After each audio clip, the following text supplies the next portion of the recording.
December 31st, January 1st, January 2nd. We're on New Year's Eve. And it's Sunday, haha, Monday, and Tuesday. She throws things at me on New Year's Eve. Okay, check it out. I got a rainbow necklace on. I got a little orange because New Year's Eve is crazy. And it's our opportunity with the sun in Cap. Get this. The moon in Virgo and Jupiter and Uranus in Taurus, there's a grand trine in Earth. This couldn't be more perfect. For New Year's Eve, there's a grand trine in Earth. This is very rare. And when this occurs, it gives us the gift of the baby being born as a manifesting monster. Let's pretend New Year's Eve is a manifesting monster opportunity. You get to take a word in your mind and attach it to the upcoming year. Should I tell you a story?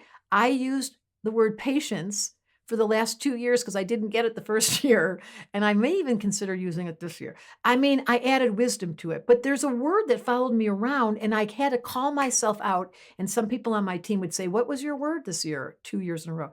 Patience. I'm not sure I'm good at it, but when there's a grand trine in Earth, it's a being who's incarnated with the gift of manifesting or womanfesting, I like to call it. They know the formula. I have done this with my business.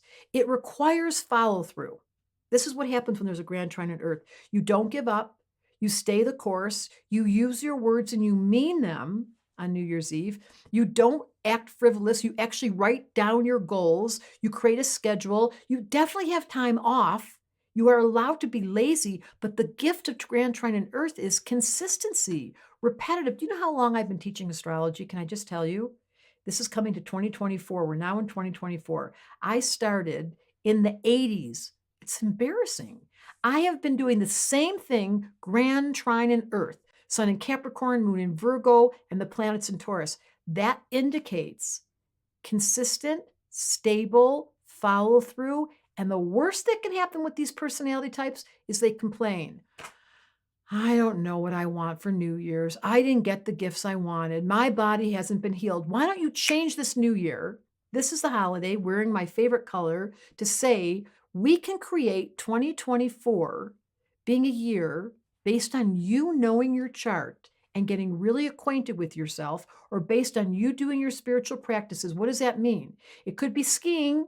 It could be doing meditation. It could be doing yoga. It could be studying some newfound love of human design. I don't even care what it is. The ruined stones, or I can name a million of those. Human design, Enneagram, Reiki, spiritual practices. But the difference is, you guys, with the grand trine on Earth, is you can't just do it for a short period of time.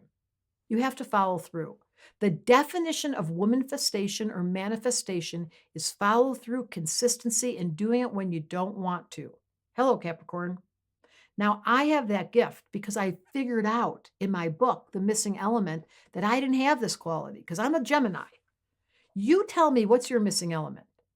And then you make a commitment to yourself on this New Year's with a word, and you use it through the year. And then you write to me and say, you know, that funny video you did for New Year's Eve on Astrology Answers with Deborah Silverman and her completely, this is now 10 years I've been doing these videos and I've never stopped. Welcome to a grand trine on Earth.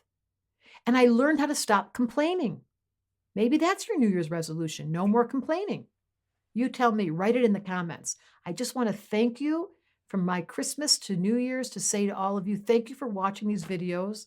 Thank you for appreciating my consistency and my repetition and my delight in giving you the stars. Because the one way, Capricorn, to age well is to continually fall in love. Whoever stays in love the longest wins. Astrology Answers, write that down. Happy New Year!